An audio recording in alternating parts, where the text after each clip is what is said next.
Mga mamis, naghahanap ba kayo ng pang-merienda idea? Masarap to ngayong palagi na lang umuulan at malamig ang panahon. Madali din lang hanapin ang mga ingredients. Tara, turo ko sa inyo. Kailangan natin ng 500 grams glutinous rice flour, magdagdag ng tubig paunti-unti. Mas maganda na haluin gamit ang mga kamay basta malinis.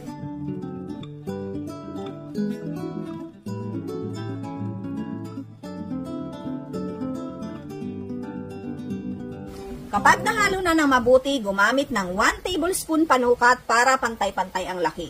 Bilugin at i-flat sa kamay. Repeat procedure hanggang maubos natin ang malagkit na giniling.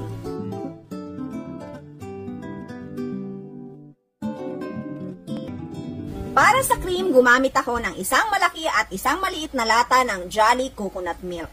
Pero kung gagamit kayo ng fresh gata, katumbas nito ay nasa 2 3/4 cups. Mag-add ng 1 cup water at half can ng kondensada. Haluin at pakuluin lang ito. Kapag kumukulo na, ilagay ang Jolly Cream Corn at isang lata ng Jolly Whole Corn Kernel. Isama ang sabaw pandagdag lasa. Hindi lang masarap ihalo sa lutong ulam ang Jolly Whole Corn Kernels, pati na din sa mga meriendang kagaya nito.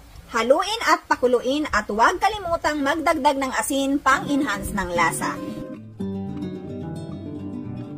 Ilagay pa isa-isa ang mga malagkit na giniling na na-flat. Haluin maya-maya para hindi dikit-dikit.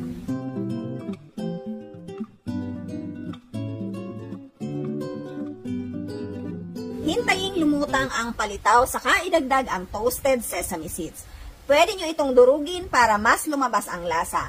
Haluin lang at luto na yan.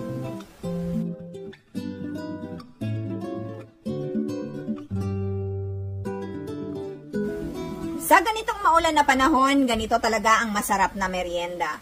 Pwede rin itong negosyo idea. Ilagay nyo lang sa microwavable tubs. Nakapuno pala ako dito ng 11 tubs na may lamang 5 pieces palitaw. So marami din talaga kayong magagawa. Kaya kung gusto nyo ng ganitong merienda, try nyo na to. Thank you for watching and see you on my next video. Enjoy!